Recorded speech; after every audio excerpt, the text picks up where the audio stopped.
Making Chicken Salad this week is brought to you by 3 Count Pro Wrestling Academy. Are you in Brisbane and thought about learning to be a wrestler? Well, here's your chance. 3 Count Pro Wrestling Academy are based out of Beenleigh in Queensland, and they're committed to teaching the best, safest way to learn the art of professional wrestling. Hit up their Facebook, Twitter, Instagram, or email admin@3countfitness.com now to register your interest, and we thank them so much for supporting the show. Here I was, blaming AEW for feeding you chicken shit, knowing you mindless millennials would be eating it up as if it were chicken salad, when it's really been your fault all along. Make chicken salad out of chicken shit. People is as people does, that's all there is to it. But a square peg in a round hole just never seems to fit, and you can't make chicken salad out of chicken shit.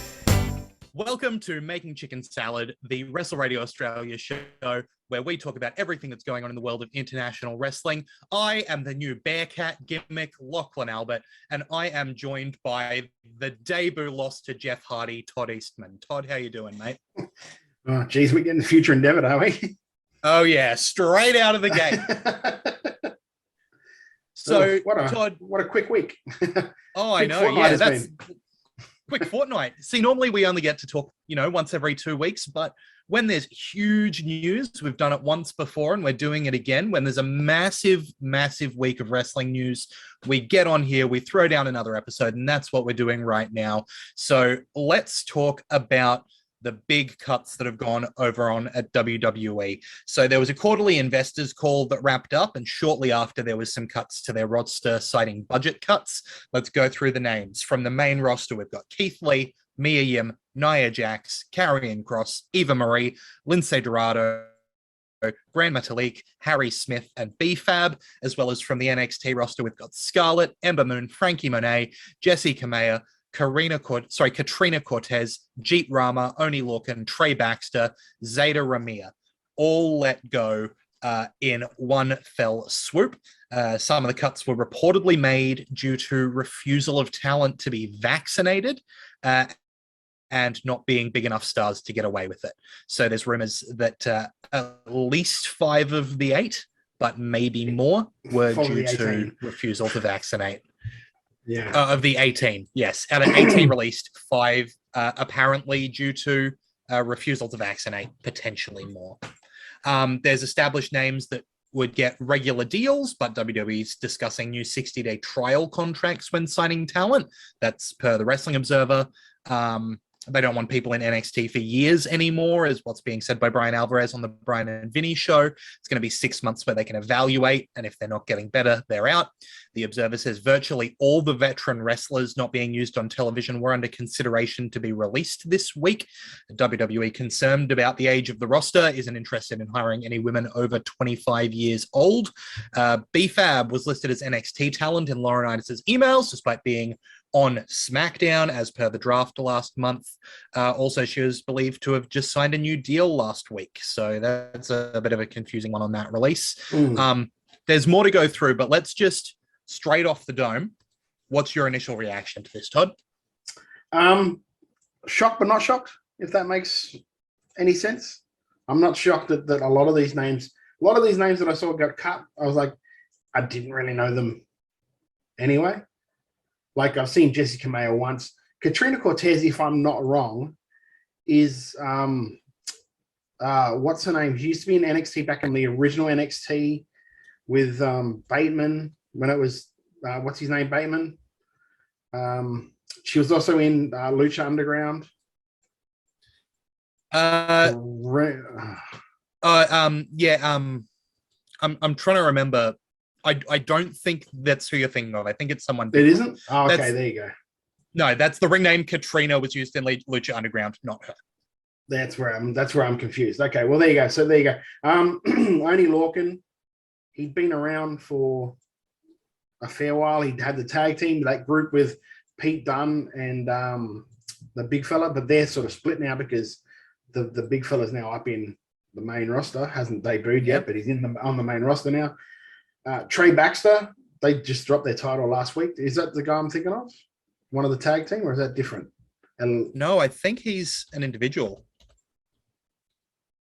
Okay, well, there you go. Once again, there's so many of these like guys who we've seen so little of, we're not 100% sure who we're talking about at any given time. Yeah. You know what I mean? I'm just going to go through like the main roster guys that got cut. Keith Lee shouldn't have got cut. Mia Yim shouldn't have got cut. Nia Jax, fine with that. Karrion Kross shouldn't have got cut, but should have been used properly. Eva Marie shouldn't have been signed in the first place.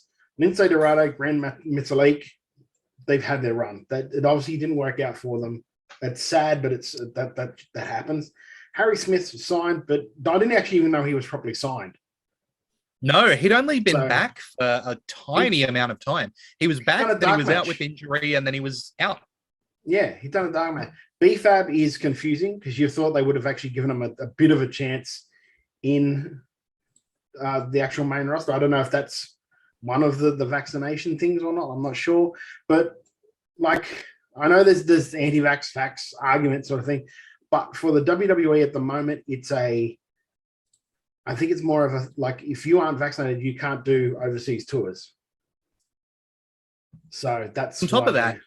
If you think about, will they put someone who's not vaccinated on a card with Roman Reigns, who is known to be immunocompromised and is the biggest star in the company right now? If you want to look at this from a Vince McMahon perspective, your hottest property is Roman Reigns. He is immunocompromised. He needs to be safe at work.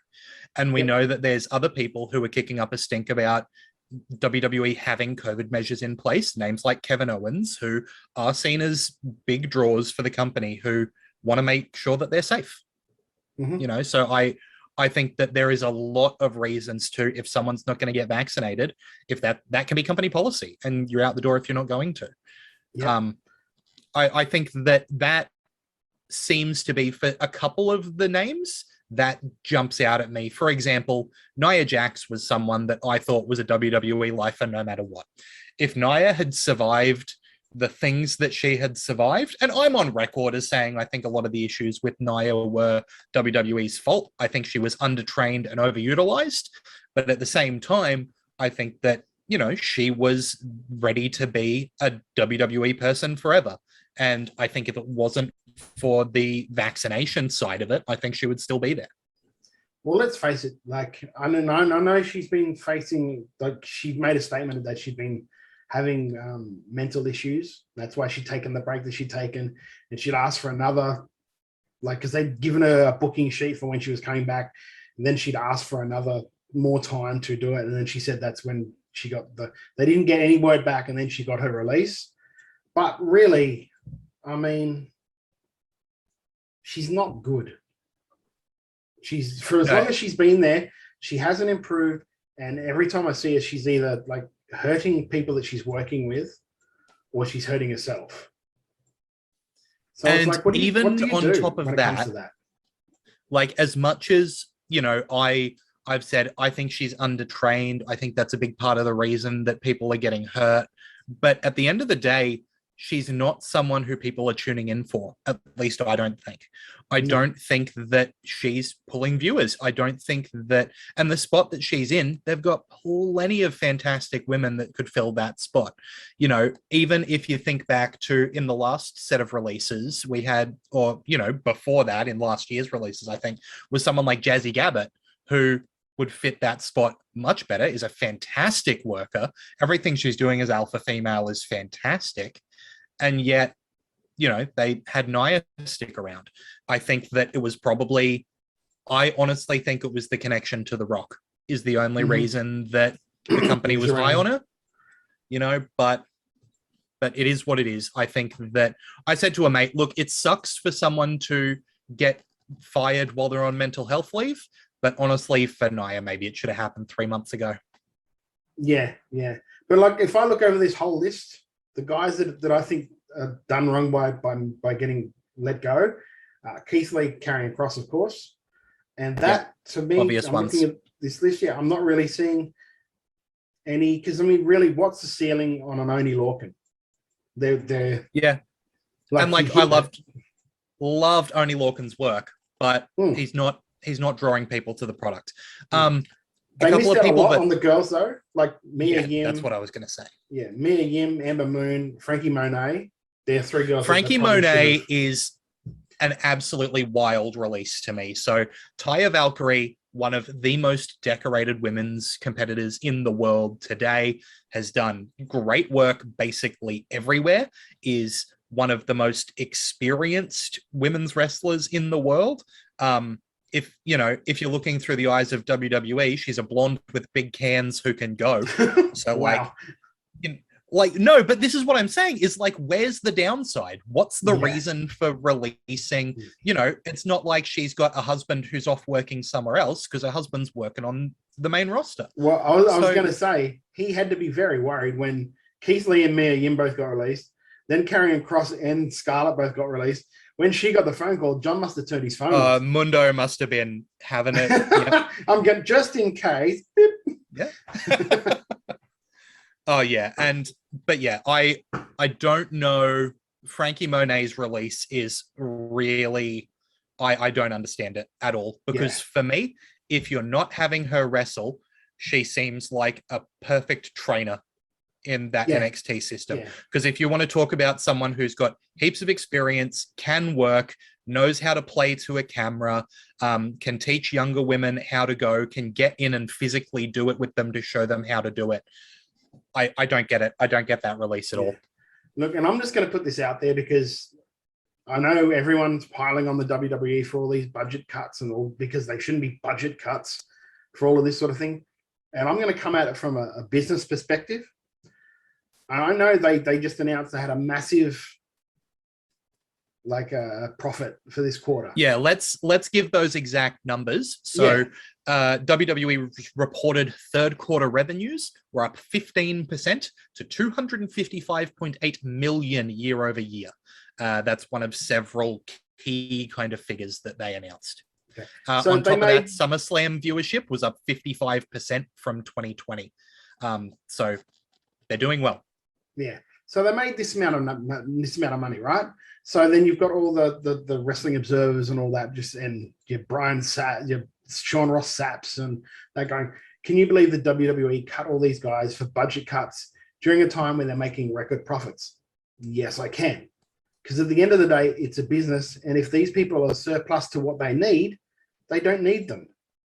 So they cut them, which then also boosts their bottom line. It's a shitty thing, it's a shitty thing to do, to have to cut these people, but they were carrying way too many people to start with. I think I said this last time. They were already carrying a shitload of people.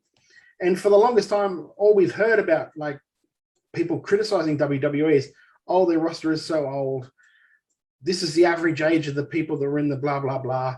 Now they're going younger. They're going, what are you doing? Why are you cutting all these people that are over a certain age? Why are you doing this? Blah, blah. So where do they win on this? Yeah. I see all these roster cuts, and I understand 3/4 of them, except for, honestly, the girls and Keith and Karrion. They're the only two that I would have kept out of that whole lot. I'm sorry, I just would. They're just excess if you think of WWE as any other company, right? Imagine that you're running a warehouse and you've hired a bunch of people to move shit around your warehouse, and you've got to pay all of them because they're on contract, and there's a dozen people that you say every day, yeah, we don't need you to come in today, but you're still paying them. Would you keep them on? No. And then that's the thing too. It's I honestly think they went on this big signing spree because they were really worried about what AEW was going to do. And now they've seen for over 2 years what they're doing. And I think it almost, and I don't want to say it, but I'll say it because I'll get in trouble and get controversy and all that shit. They've almost hit their cap. Creates cash. They've almost hit their cap of what it looks like anyway, of what they can do. Because if you're bringing in guys like Punk, Bryan, and it's not overly boosting their ratings, which it isn't. I mean, you've got to look at it. It's not boosting their ratings. You can say that we're getting closer to WWE. So no, WWE coming down closer to you. It's not that you're meeting them. It's that they're coming down to you at this point.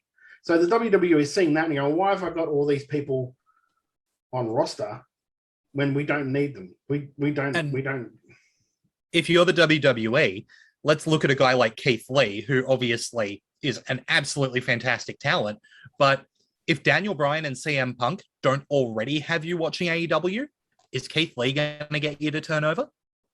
If that's a good point. Danielson and Punk aren't enough for you, I don't think Lee is going to be the straw that broke the camel's back.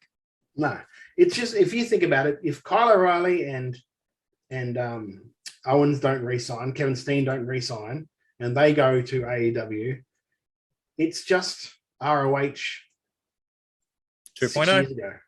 Yeah, that's what it would be when you think about it. Oh yeah, and also there was this. I don't have a story in here, but Kyle O'Reilly and Johnny Gargano are doing dark matches this week on SmackDown, I think. So I think they're getting looked at to actually move up to the main roster. Whether or not it happens is a whole thing. But there's, and this is one of those things where if we think back, we've had Gargano and Ciampa worked on a WrestleMania, right? So WWE's in a place at the moment where when they look at NXT and the talent that's there, I think it's really interesting to assess what they want out of that talent. If you've got someone like Gargano, I think he fits really well on the main roster and has previously, but then I also think he's a guy who's super experienced and can get great work out of younger guys. I think that's the reason that Ciampa is the champion. I think they want to be able to put Ciampa up against guys like Bron Breakker and go show him how to have a great TV match.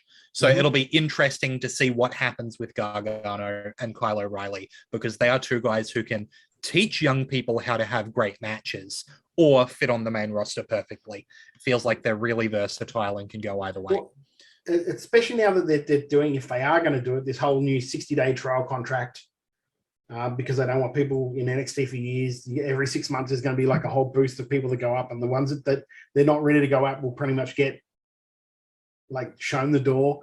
That to me tells me that that's exactly now NXT is completely developmental, and that is it.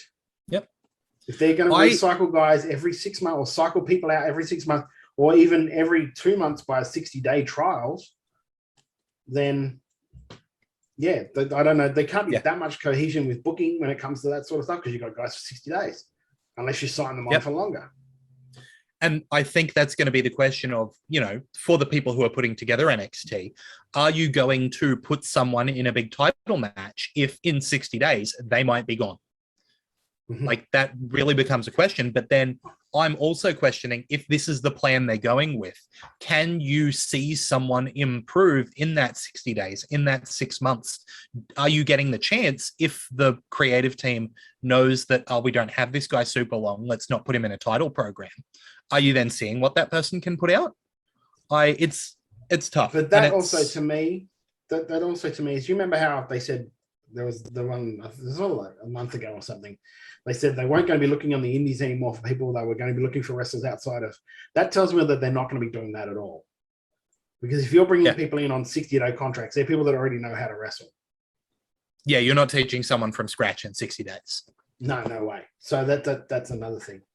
But yeah, we'll move on for that. But I'll sum it up like this. It's a terrible thing that all these people have lost their jobs, especially nowadays when there isn't an ROH to go to now. On the other hand, like, I can see it from the company's point of view. I really can. I know it sounds harsh in me, but like, it doesn't matter that they're making like hand over fist monies. Give me all the monies. It doesn't matter about that, because they're a multinational company. Yeah, and they're seeing all these guys that are basically sitting at home, not working, and we're paying the people to do that. So I would look at that myself. If I came into a company and saw that, I was like, why have we got all these people when who do we use? And then why aren't we just paying them? Yep. Exactly. And they go, because what happens if someone gets injured? We bring someone in. That's when you sign someone. But yeah, exactly. That's just me. All right. Moving on from there, we've got a couple more points that came up with the investors meeting that are just, worth talking about. Khan said they're happy with the NXT relaunch. Several call-ups have already happened. The recruiting effort led by Trips and Pritchard is focused on young athletes. So I think, there's your Bron Breakers of the world. Yeah. Mind you, the ratings this past week for NXT were in the toilet. They were terrible. Yeah, but genuinely, I don't think they care about ratings anymore. Yeah, that's the thing. If they cared about ratings, they would not be calling people up. They would be having those, top tier guys on NXT. If they cared about ratings, they wouldn't be putting on Bron Breakker versus Gargano for the title. They'd be putting on any number of those. They'd just do, another match with Gargano, or they'd do another match with Kyle O'Reilly, because that those guys can put on a great match and draw. Yeah. It's not about ratings anymore. It's developmental. Another thing we learned is part of the selection of the Royal Rumble date. So this is what we talked about last episode, where a lot of those dates are on Saturdays. We've heard that the Royal Rumble date, for example, was to not go up against the Winter Olympics and their partners in NBC Universal. Obviously, now that they're on Peacock, they're competing with everything that NBC does. So if NBC's got some big thing that they want to put on, they would rather move the WWE event. So there's a lot of Saturdays. We talked about how we're happy with the Saturdays. Seems like that decision may have just been made for the WWE. Another thing that we've heard, this one's not from the investors call, this is actually from the Pat McAfee show, is that Michael Cole's dealing with 65% hearing loss. There's special earpieces underneath Michael Cole's headsets on air so that he can hear. McAfee commended his broadcast partner, says, "I'm like, man, I appreciate your commitment to the entertainment, because that's 100% of you having a headset on for 25 years. And that's absolutely right. And we know that, we've heard about in those headsets, we've got Vince yelling out what to do. We've got what's going on. We've got a run sheet to follow. So there's been a lot of people say they hate Cole's commentary. I've been one of them at times. But for me, the bit that I always remember about Michael Cole is, if you go back years now, would have been about 2013, the Beast in the East special, where Michael Cole was there doing commentary when Vince McMahon was not there, telling him what to do. And it was honestly some of the best wrestling commentary I've ever heard. That, and also the NXT UK tournament. He wasn't there for that either. And Cole did the commentary on that with Nigel, and it was really good as well. It's 100% like getting overproduced. Yep.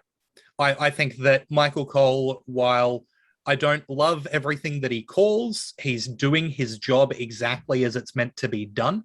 And, it is not great to hear that he's got that hearing loss. It's amazing to hear that he is pushing through with that job through that. And I also, and again, like, here's my little lefty corner, but, that's great disability representation. If someone can be working through an acquired disability with that kind of technological assistance, that's an assistive device that is helping him do his job as normal, I think that's great representation too. And that's something that we don't get a lot of in things like wrestling. Yeah. Also, to go to what we said before about getting overproduced and all that. I saw a YouTube clip that was leaked.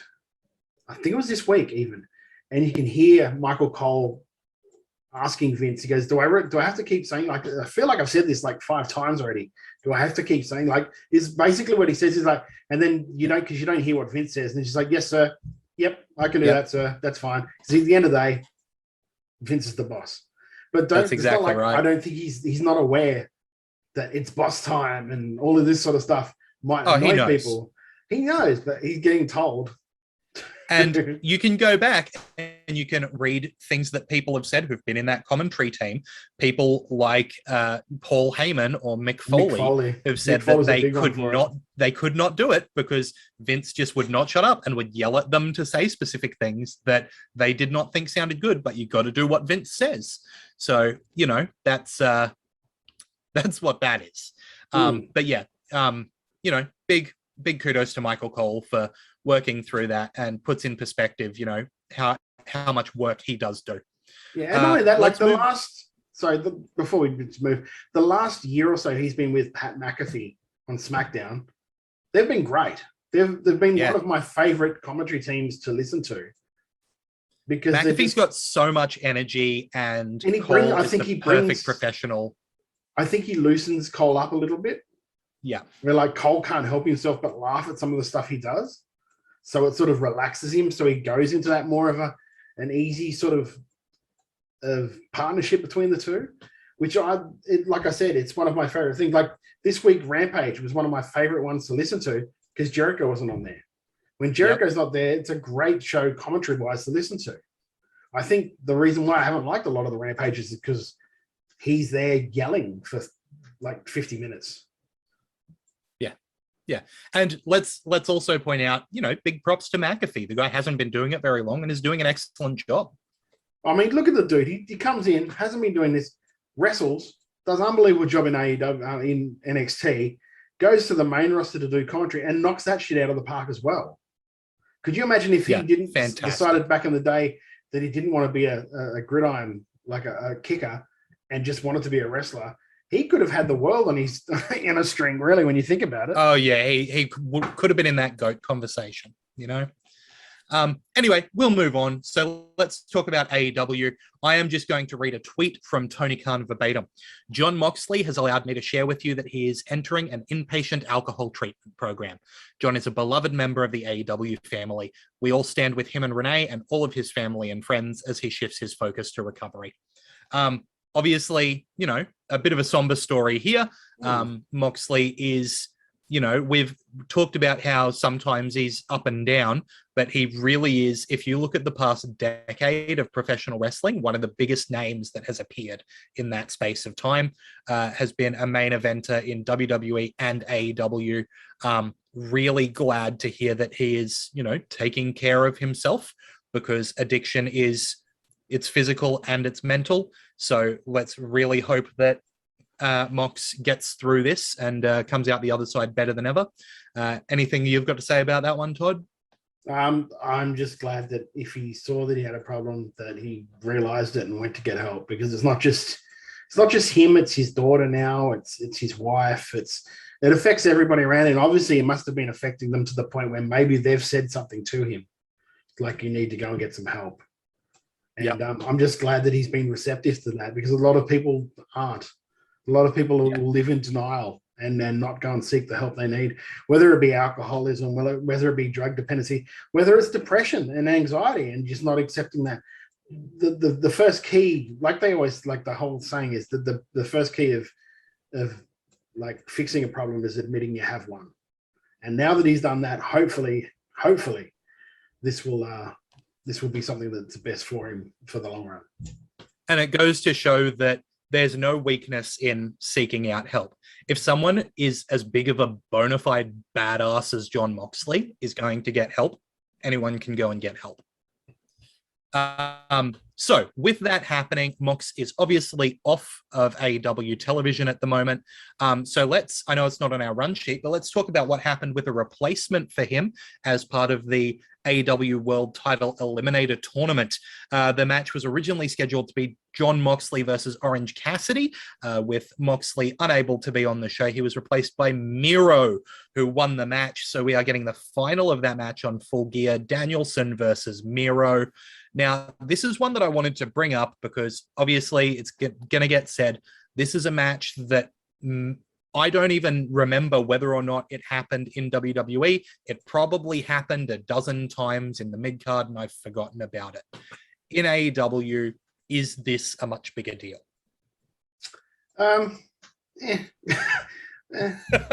Honestly, But you know what I didn't like though? And I was going to be I'll save it for my chicken shit, so no, I won't say it. So, but okay. Yeah, the whole, like, I look at it and I go, yeah, okay. You could have had it where you could have had a younger guy come through and elevate the younger guy, but you haven't.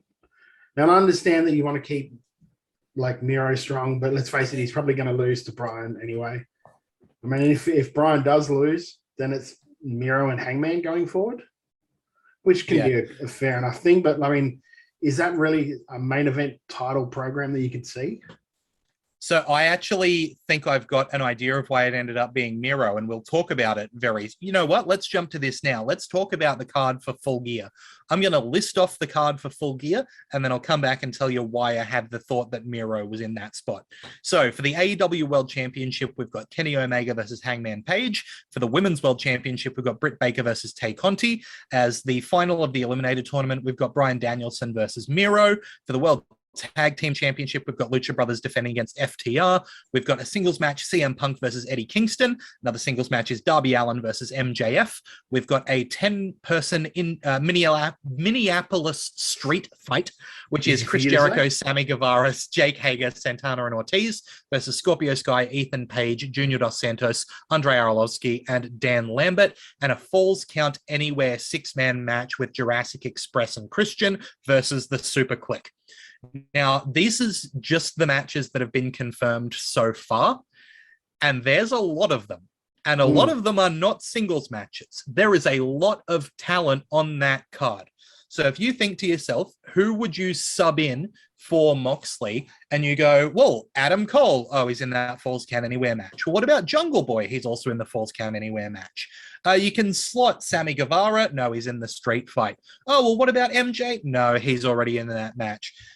You know, it feels like they've got such a huge card that basically everyone who you could sub into that spot is already wrestling on the card.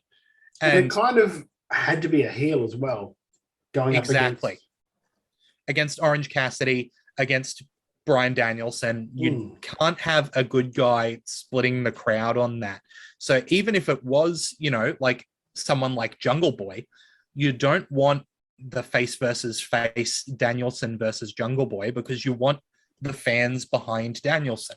You don't want the fans split down the middle, especially with Danielson being relatively new to the company still, clearly still being someone that they're pushing towards a title picture after the no contest against Kenny Omega. Yeah, I think that Miro really is the next person on the list after you take out everyone who's already on the card. Yeah. All right.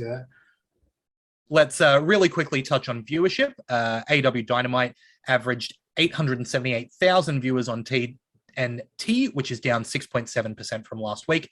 Lowest viewership for the show in its regular time slot since July 7th.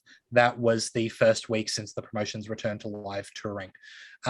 So continuing to drop.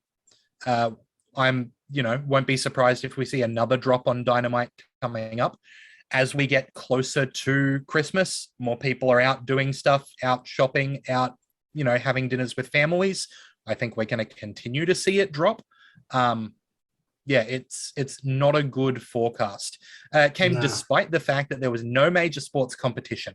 World Series ended on Tuesday. 2 NBN games on ESPN last night did a little better than they'd been doing, 1.75 million and 1.3 million viewers respectively, but doesn't seem to be a huge pull from Dynamite. So I think that the viewership is dropping.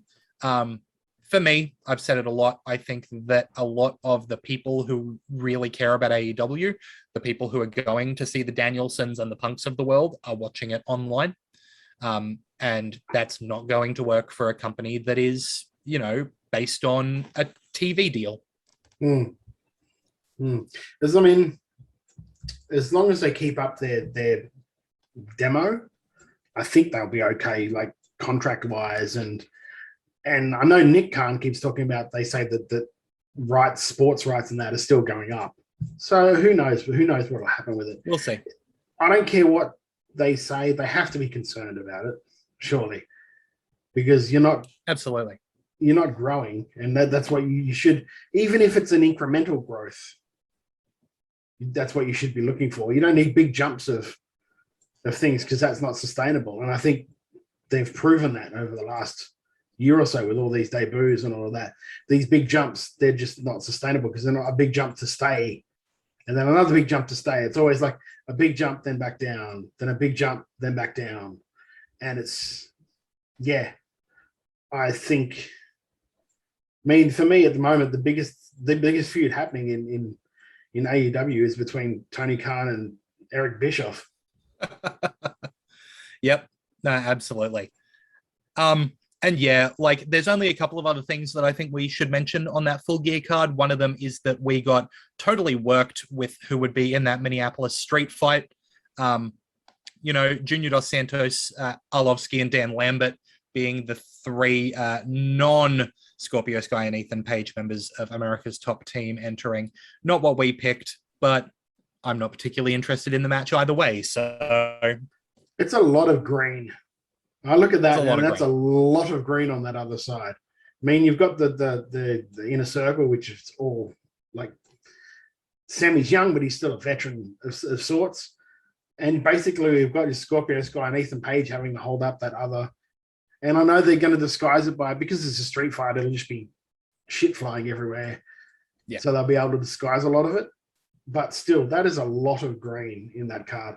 They probably would have been better to do a straight up, like either a Survivor Series style match, like 10 out of 10, and have Page in the match, than have what they're doing now. But, not our call. Not our. That's exactly right. But if you have some comments that you want to make about that, hit up our social media. Let us know. You can go over to Wrestle Radio AU on Instagram or Twitter, or Wrestle Radio Australia on Facebook. Leave us some comments, leave us some posts, and tell us what you think about that Minneapolis street fight match. Coming up next, we've got a whole lot more to talk about around the world of wrestling, as well as That's Debatable, some listener questions, and of course our chicken salad and chicken shit. So don't go anywhere. We'll be right back. This is the Bro Day Pod.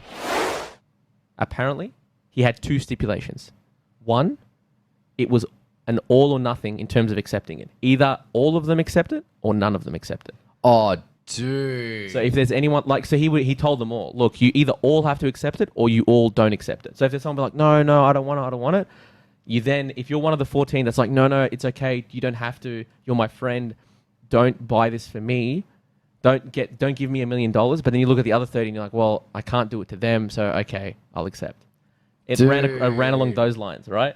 Imagine that Big one power play. Imagine if there's one dude that's like, nah, guys, we can't do it to George. I know, we right? love George. George, take these. Right. I would be like, I will punch you. I will slaughter you now. Well, I don't care. I will kill you right. You don't want the $1 million? Fine. I'll have dead two. set. He's about to have 13 friends. I swear to God. Follow Bro Day No Plan B podcast on Stitcher, Spotify, YouTube, or anywhere you get your podcasts.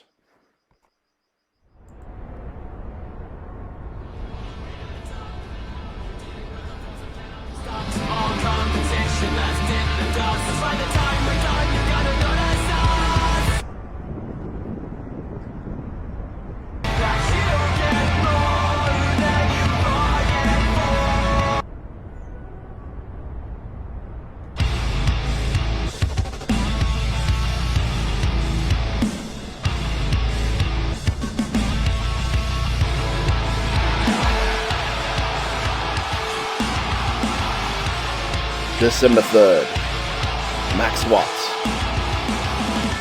PWA returns home. Now we conquer live, December 3rd, live on Fight.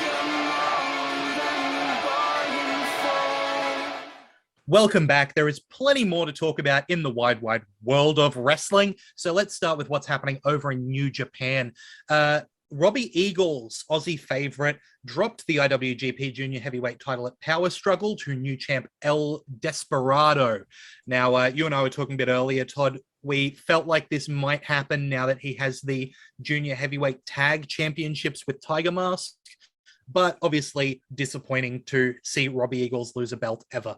Because like we said last pod, super nice guy, really talented worker. Was really good to see him hold the double belts. Yeah, it's just. How long did he have the belt for? A couple of months now. Couple of months. So I mean, it's a decentish run. He went through a lot of matches. He defended the title a few times. He sure did. It's not like a transitional thing, so that's good. Like the worst I would have hated was for him to win it, then lose it back like a show later, immediately. 2 shows later. Yeah. So it was good that they let him have a little bit of run with it, and I'm sure it's probably not the last time. So exactly, and it might not be the last time he does it. So fingers crossed. Exactly. Also on that show, we had Kenta beating Tanahashi for the IWGP US title. Kenta has just been doing some fantastic work. My favorite thing about Kenta in his role at the moment is the interviews he is doing after shows. He did an amazing interview where he asked who was going to be subtitling it and then said a whole bunch of nonsense to make it difficult for them to subtitle, which that's great, but also having banger matches with Tanahashi being the new US champ. Yeah, really good, really impressive. Reminding me of the old Kenta. he has been doing those types of interviews for the longest time.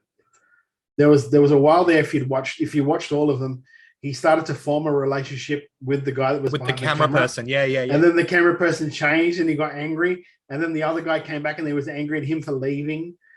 And so half of his promo would be like, "Oh, you've come back now. Now you just expect me to be friends with you again." So good. Yeah. Work. So Great love work what from Kent is Kenta. doing there. And Tanahashi does not need a title. If he's got the IWGP US title, hopefully that means he goes to, I think he lives in America, or he's got a residency in Florida. So he could be on a US card, and he's been wanting that match with Punk for the longest time.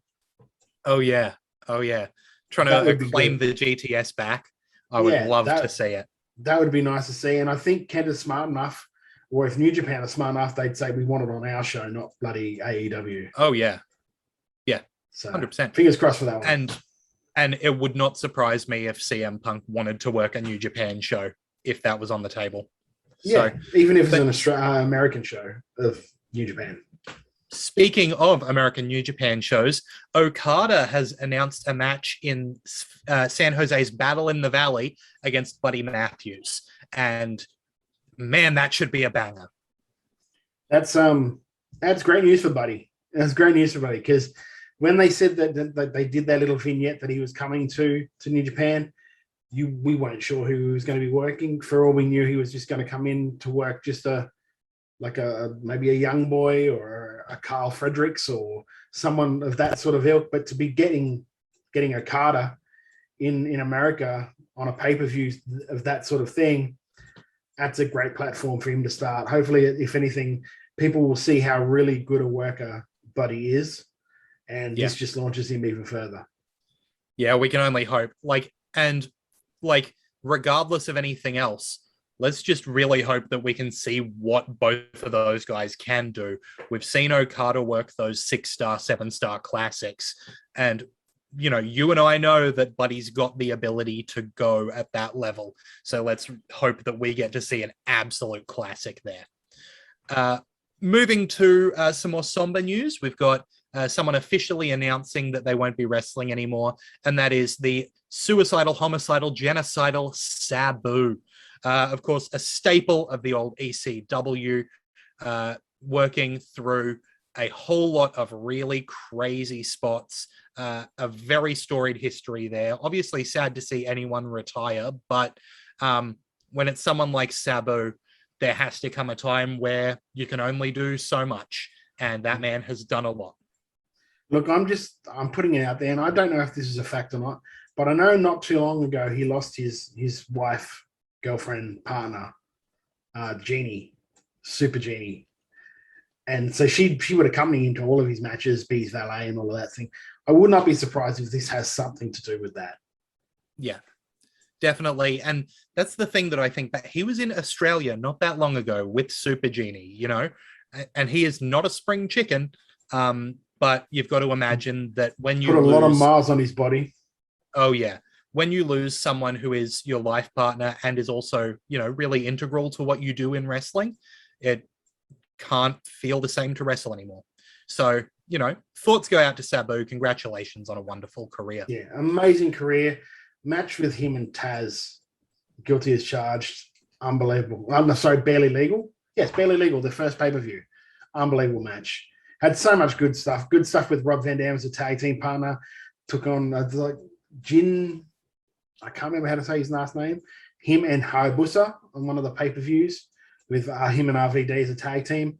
Great stuff. All of that old stuff with ECW, I urge you to go and check out, because that stuff with him and Rob as a tag team, him and Rob feuding, him and Taz feuding, everything to do with that sort of era with Sabu was great. It just legit looked like an uncontrollable animal when he was out there.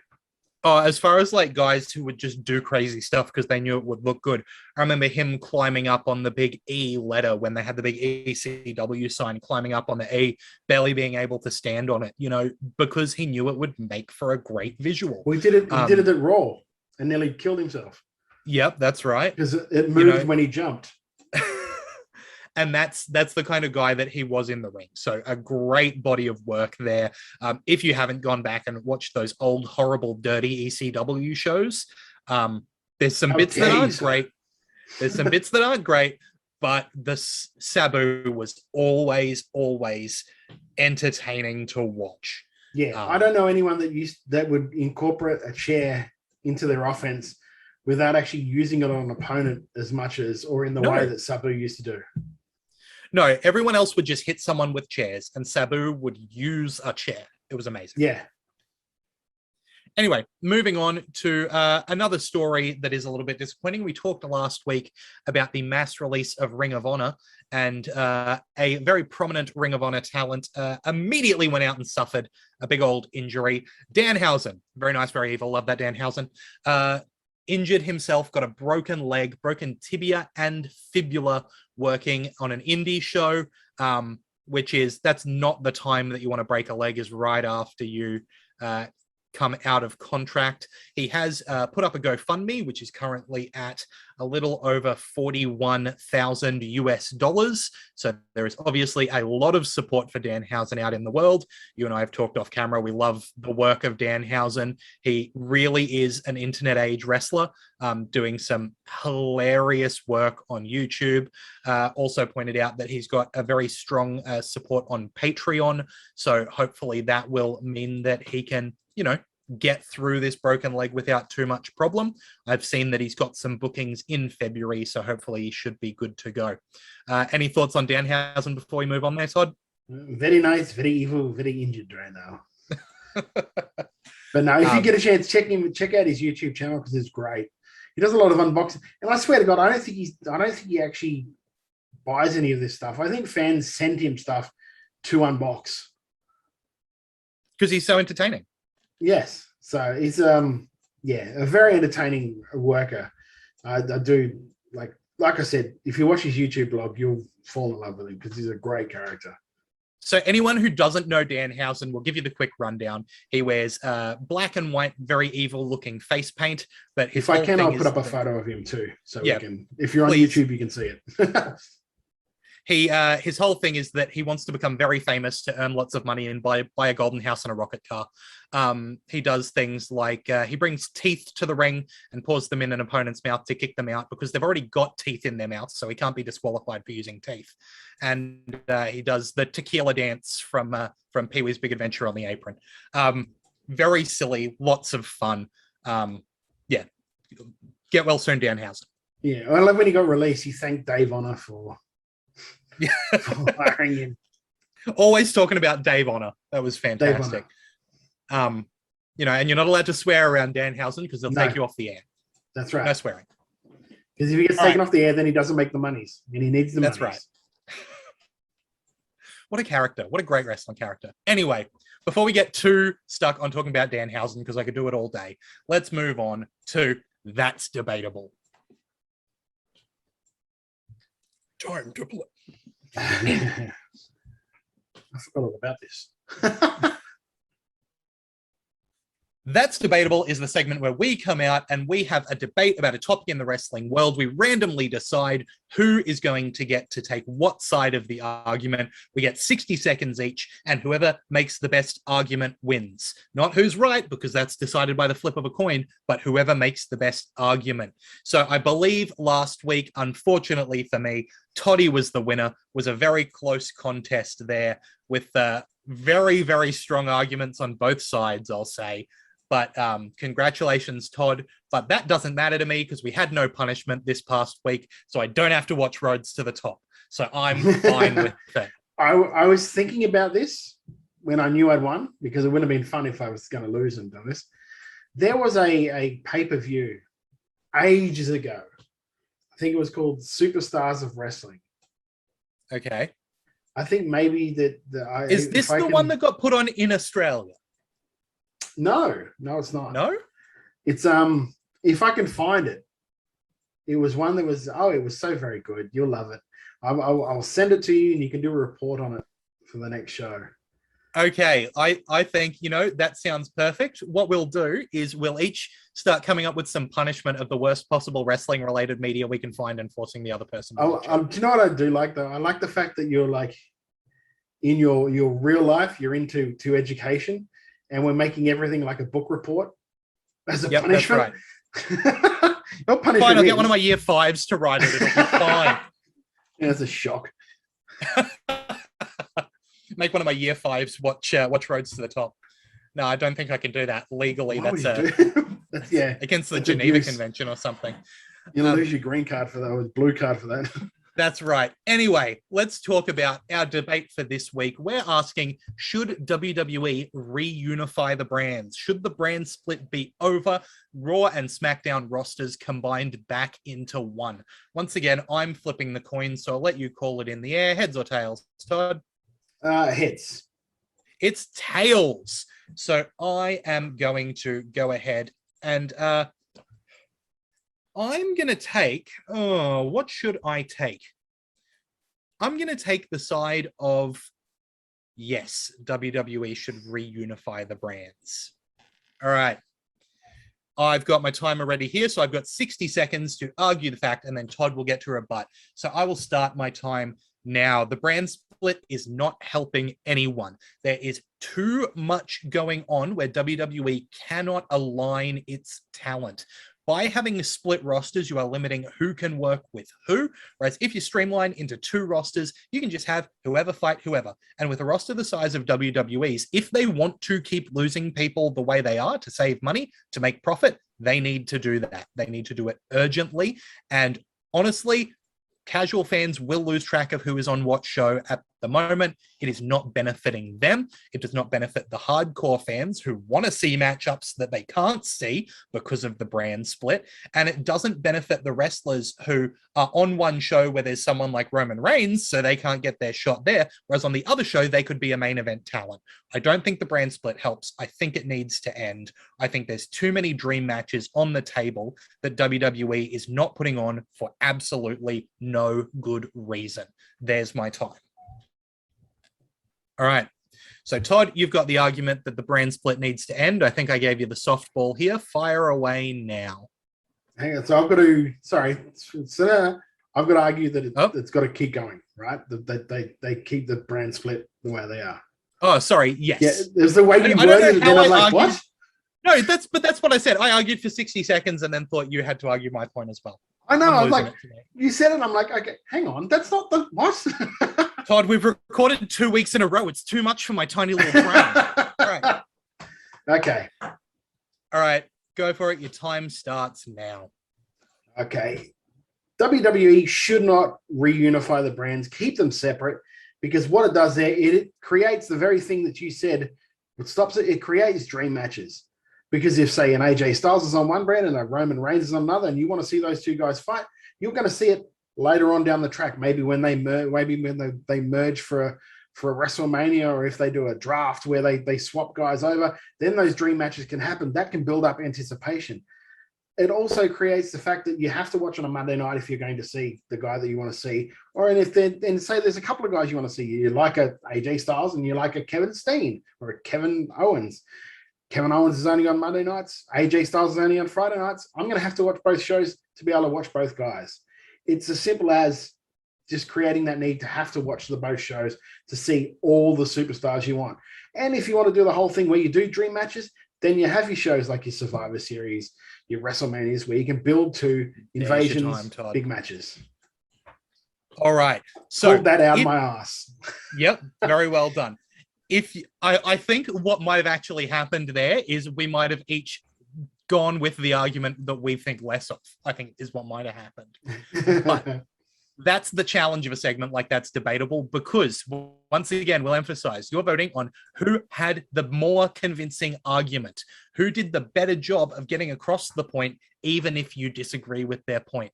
So go on to, yeah, sure, Todd. Thanks, man. Go on to Wrestle Radio AU on Twitter, Wrestle Radio AU on Instagram, Wrestle Radio Australia on Facebook, and you can vote. You'll make the difference. You'll decide whether I have to watch this horrible Legends of Wrestling pay-per-view. and there's Road Dogg. Oh no, just you've to already got to convince watch it. people. You've got to watch it because of the last one. I've got to watch it for this. Don't week. try and Gotcha. get out of it. No. All right. You'll send me a link, and then I'll come up with we'll come up with something horrible for if we win to force the other person to do. But moving on to another reason that you should be following us over on the social media. And look, there's Punk for you. I'm just annoying you now. Subliminal advertising for AEW, right, Todd? What are you doing?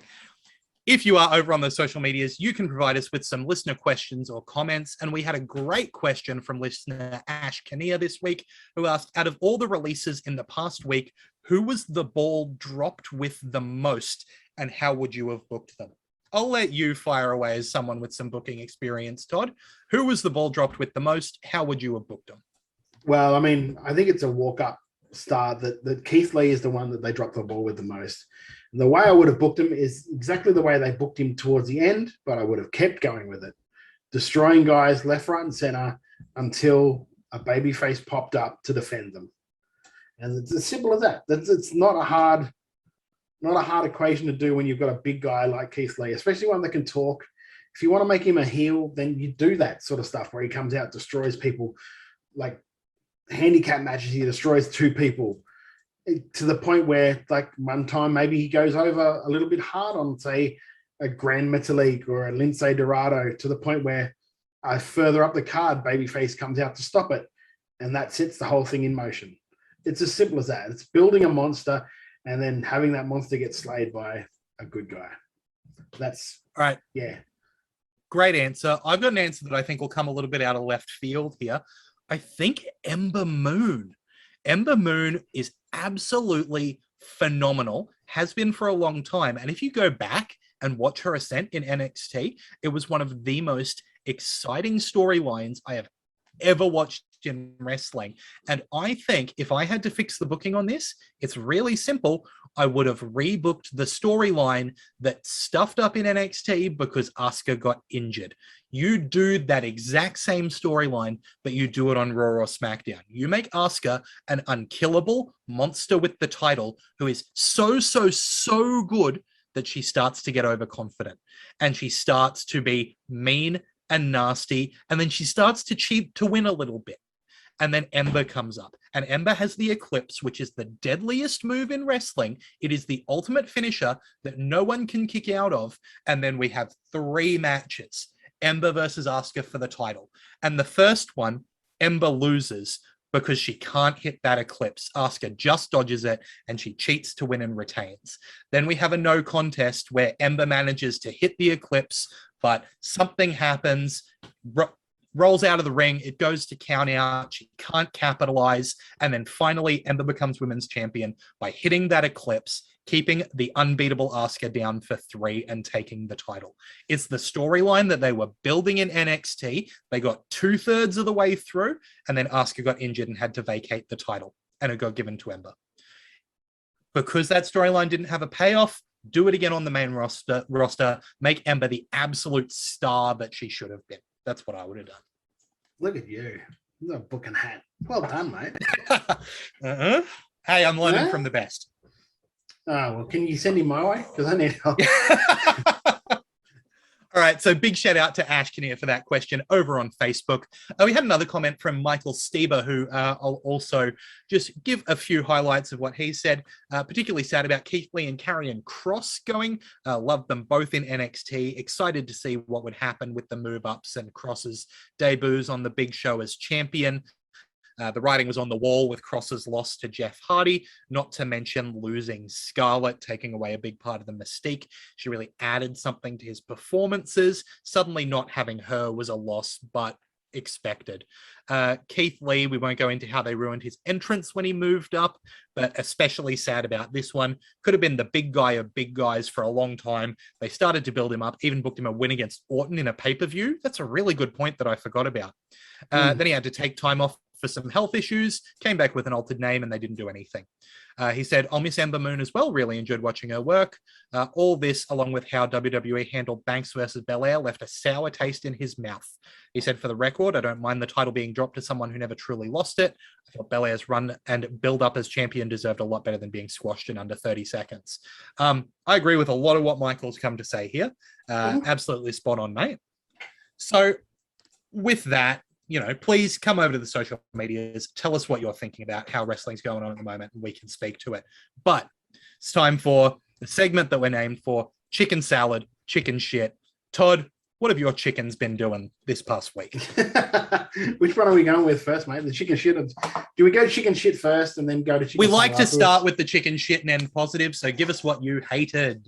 Okay. What I hated is, it's funny because this one was a mixed bag, because the start of the promo I loved, and that was the CM Punk promo on Dynamite this week. He started off talking about John Moxley, how, because we all know what that Punk is straight edge, and the reasons why if you know the reasons why he's straight edge, he's very much against drinking and the alcoholism and all of that sort of gear. He did a really good job, praising John for going to get help and all of that stuff.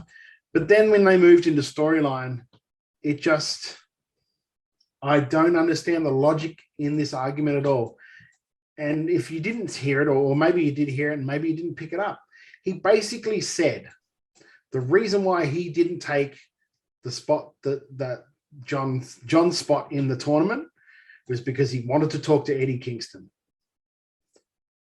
So basically saying it's because of Eddie that you won't see me against Orange Cassidy, and possibly won't see me against Bryan Danielson in the final for the tournament.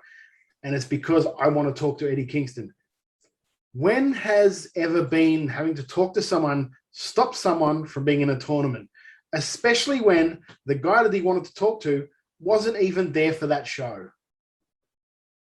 It made no sense to me at all. It's dumb. He didn't have to mention it at all. He could have just went off on why he wants to talk to Eddie Kingston, and that Eddie Kingston isn't there. He didn't have to bring up this whole tournament thing. To me, I didn't understand where they were going with it. If he was trying to go heel, if he was trying to blame Eddie Kingston and make him go heel, it made no real sense to me. And no one brought it up because I think everyone was so focused on the first half of that promo, which was great. And then the subsequent promo afterwards, which we'll talk about later, was great. It's just this bit made no sense whatsoever to me. Why would ever having to be, say I had to talk to you, but there's also a tournament thing. I'm going to probably put off talking to you maybe till after the match, and then go and do the damn match. If you wanted to turn Eddie Kingston heel, you have him in the match, then you have Eddie cost him the spot. But there was none of that. There was no real reason for doing it. I didn't understand it at all. And for that's why that got my chicken shit for this week. Absolutely. So I've got a chicken shit that's a little less on shows and a little more online. One that I want to touch on quickly, which just made me mad, was hearing Ron Simmons talk about how the original name for the Tag Team Doom was going to be Ebony Express. Hate that. Just wanted to go on record as saying how bad that is and how glad I am that didn't happen. Wasn't that another tag team's name, though? It could have been. I just hate it a lot. Sure. You keep talking, but I'm going to look it up. Yeah. The thing I'm going to talk about is some online drama that happened, and I just think this was a chicken shit from all parties involved. So this is Samurai del Sol, formerly known as Kalisto. Yep, Todd already knows what I'm talking about. I nearly put it in our rundown, but I didn't. I got so sick of hearing about this week. So he tweeted about how he prayed and talked to John, brackets Brody Lee, before his match. Thank you for showing me your home at AEW and giving me the strength and energy I needed for today. Forever in my heart. Forever you're in my heart, Hamano. This is getting tweeted before him and Aerostar from AAA made their debut on AEW. Chris Jericho responded to the tweet saying, "You spelled his name wrong." And Amanda Huber, Brody Lee's wife, also got a tweet in there. And then there was some back and forth about apologies from Samurai because he was overwhelmed by emotion and blah, blah, blah. But this is the worst of wrestlers using social media, right? First of all, he spelled the dude's name John, which is how most people spell John. Brody Lee's name was spelled Jon. I don't think Chris Jericho needed to make the correction, especially because it's not the only spelling mistake in the tweet, right? Dude's English is a second language. I get it that, you know, you don't like, and there was arguments about, oh, he was name dropping and he made a misspelling when he was name dropping and he shouldn't have been name dropping in the first place and blah, blah, blah, blah, blah. It's so indicative of the drama that gets made out of nothing in the wrestling world sometimes. It's, you know, we have a podcast and we've got so much to talk about. The fact that there's things like this that are happening that are almost making the podcast just make me angry, because it's absolutely nothing. None of these tweets needed to happen, and it just made me grumpy. So that's my chicken shit for the week. Okay, now I looked it up, and what I was thinking of is Ebony Experience, which was Harlem Heat's first tag team name. That's rough. That's really rough. That was Harlem Heat's first tag team name, was the Ebony Experience. Yikes. Now, correct me if I'm wrong. Did they actually come out with the Colonel, who had them with, like, chains? I don't know if they had chains, but originally that was like the original plan. Originally in WCW, they did come out with, I think they came out with him first, or no, they eventually did. They came out with Sherry. I know that, but it might have been him first. But Sherry was later, yeah. They were called Kane and Cole originally. Bad. So it wasn't like Booker T, Stevie Ray. It was Kane and Cole originally, and then it got changed down the line. Anytime these things come up, it just make me, you know, remember how shit some of the wrestling world is, because this is only, you know, this is less than 30 years ago we're talking. So yeah, you know, yeah. Anyway, let's get out of the chicken shit. Let's clear our minds with a little bit of chicken salad. So I might take this one away because it is related to what you were saying earlier. There was a promo between Eddie Kingston and CM Punk on AEW, and man, oh man, you forget when you give Punk a little bit of that heel nature, just a touch, just enough to have him speak the truth that people don't want to hear. It makes electricity. And then you put Eddie Kingston, who I think is the best promo in the world at the moment, into that situation. Well, Eddie believes it. There's a difference. Eddie believes it. Punk's saying stuff because he knows he'll get a reaction out of the crowd. Eddie believes everything he says. I genuinely don't think Eddie has worked a promo in his life. He just says what he's thinking, and the dude is absolute dynamite. It is so good. This promo between Punk and Kingston, if you haven't watched it, AEW put it up on YouTube. Go watch it. I have had no interest in watching CM Punk matches for the past couple of months. None. And I want to watch this match because this promo was so good. It made me feel like they have beef. It made me want to know what's going to happen when they meet in the middle of the ring. Big pull apart brawl. You know, it had Kingston talking about how he felt like he wasn't getting respect from guys like Punk and Danielson and Homicide years ago, and Punk launching back with they didn't respect him. And then Kingston finishing off with, when I beat you, you go retire for 7 years again. Oh, magnificent stuff. Really, really good. I definitely co-sign that. I also love what FTR are doing at the moment as well. Just the fact that, like, no one was talking about the AAA tag team titles. No one gave a shit about them. Like, you knew the Bucks had them, then they lost them to the Lucha Bros. The Lucha Bros never brought them out. Even when they weren't champions, they never brought them out. So they never really did anything with them. Like in the last 2-3 weeks that the FTR have had the titles, I've seen that titles more then than I ever saw for the last 12 months when they've been owned by AEW talent. I mean, they're still owned by AEW talent, but I hadn't seen them until they ever come out to defend the titles. Or if they needed some sort of thing, like I think, didn't the Bucks defend it in a ladder match? Yep. Yeah. Did you ever see them wearing it before? You never saw them wearing it before. No. Just the fact that they're doing that. And my other one goes off the piggyback of something that you talked about, Samurai del Sol. Now, somebody, when Samurai del Sol got released, do you remember Superfan Izzy? I do. Her father made a joke I know about exactly what you're going to talk about as well. Yeah. And Samurai del Sol said, that's cool. If you want to joke about it, I'll buy your parking pass. I'll buy your ticket. Come and see me at the show and we'll talk about it. To which then the father gave a very heartfelt apology. And Samurai didn't even let up. He took a photo of the parking pass. He took a photo of the ticket. He said, they're all here waiting for you. And then after the show, sent a tweet, no showed. Boom. That's that. I mean, if you want to shoot back at someone, that's how you shoot back at them, not the way Chris Jericho did. I'm actually going to pick you up here really quickly, Todd. Was that Samurai Del Sol or was that Lince Dorado? Yeah, they were a mask. I don't know. It was one of them. I was sure it was Samurai. I could be wrong. It's just in all masked wrestlers are the same to Todd. Well, they are. They're under a mask, mate. Lince Dorado was making these tweets. Was it Lince Dorado? Okay. Well, there we go. I knew what you were going to talk about, and I knew you'd gotten the name wrong. That's why there was a little smile forming on my face. Dude, I got bloody Hikaru Shido fucking confused with Riho for the last 3 weeks. What makes things any different? All right, I'll throw in one more chicken salad on the way out. If you don't mind, Shingo Takagi versus Zack Sabre Jr. Banger. Okay. I actually thought you were going to say chicken salad, Todd buying the AEW figures. I thought that's one was going to be up there for sure. You didn't buy enough Brandy figures, Todd. Anyway. There's plenty in stock. I'll give you the hot tip. That's I bought enough. I bought the last at my local toy store. They had the AEW figures in stock, but they only had one-offs. So I thought, I'll just buy them because I quickly looked up on eBay, and eBay are charging like $60 a pop for these guys, and they're only like $40 at the toy store. So I thought I'm just going to buy them, maybe put them up on eBay, make $20 a pop on these things. Yeah. So I bought like both the Bucks, Kenny Omega, and Chris Jericho. There was still 4 Brandies sitting on the shelf.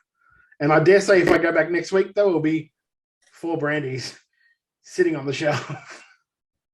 Well, we'll see, Todd, because I'm thinking about maybe buying one of those and then having a bet on one of these that's debatable where the loser has to come out at a show with a Brandy figure. So we'll see how that goes. Oh, fuck. But that's not fair. That's not fair. But anyway. I will come out with it and I'll give it to a fan. Yeah. I'll get myself What a heel over. move. What a heel move.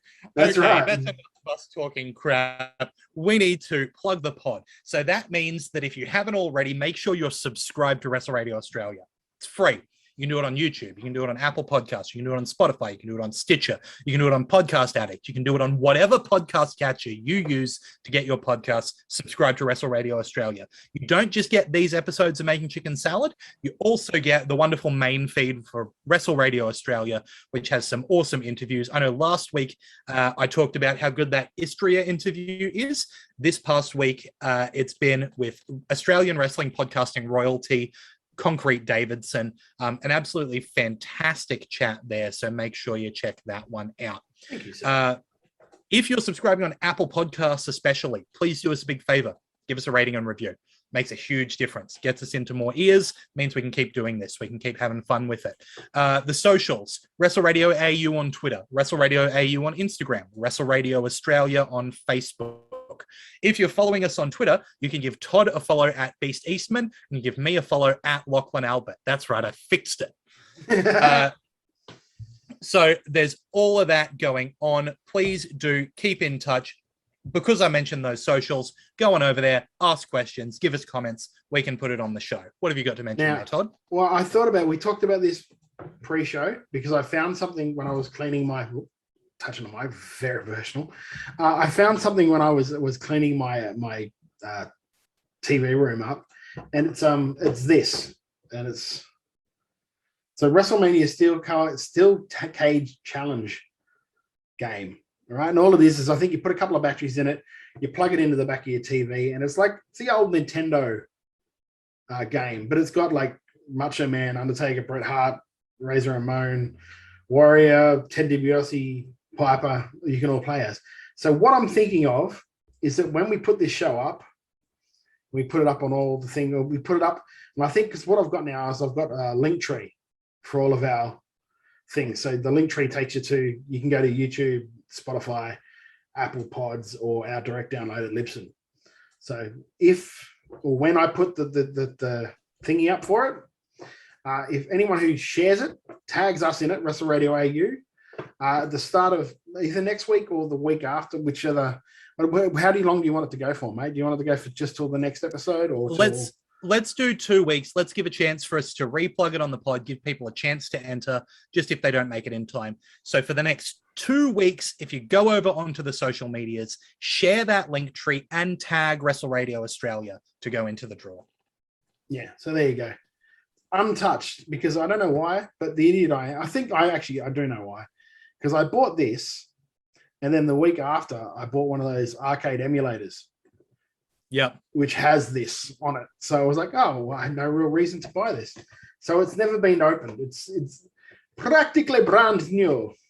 Mint condition WrestleMania Steel Cage Challenge. There you go. So don't say we don't give anything away here on the show. And Barb, no, I love you, but you're not going to win it. Sorry, Barb. There'll be friend a of the show, Barb. Yeah. All right. So I've got nothing else. Todd, have you got anything else to mention? That is it, mate. I haven't got an interview lined up yet this week for WRA, but I'm still working on it. And I talked to you a little bit about it off air. I've got another one, hopefully, in the next couple of weeks, which should be really fun. Should be a fan. I'm kind of hanging out for it now that you've mentioned. Yeah, I'm hoping it works, but you never know. So I've learned to not get my hopes up anymore when it comes to interviewing people. We'll see. So with that, that's been Todd Eastman. I'm Lachlan Albert. Until next time, have a good one.